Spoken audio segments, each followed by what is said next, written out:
Welcome to Sweet Life Beat Life. We hope this video helps. In this video, I will explain how to make mozzarella cheese. First, gather your ingredients.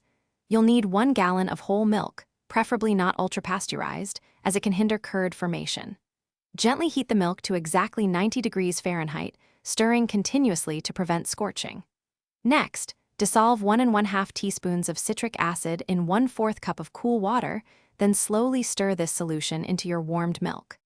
After adding the citric acid, it's time for the rennet. Dilute 1/4 teaspoon of liquid rennet in 1/4 cup of cool water, then gently stir it into the milk for about 30 seconds. Cover the pot and let it rest for 5 to 10 minutes. You'll see a solid, custard-like curd form. Once firm, use a long knife to cut the curd into 1-inch cubes, creating more surface area for whey separation. Now we'll gently heat the curds. Slowly raise the temperature to 105 degrees Fahrenheit over a period of about 10 minutes, stirring very gently to keep the curds separate.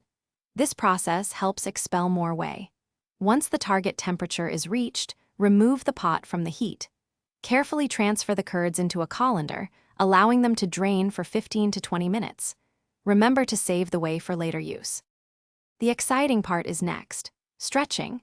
Heat some of the reserved whey or fresh water to 170 degrees Fahrenheit. Submerge portions of the drained curds into the hot liquid for about 30 seconds. Using gloves, stretch and fold the warm curds repeatedly until they become smooth, shiny, and elastic. Form them into a ball or desired shape. Finally, plunge your fresh mozzarella into an ice bath for 10 minutes to set its shape and texture. Thanks for watching. Consider subscribing if we helped you.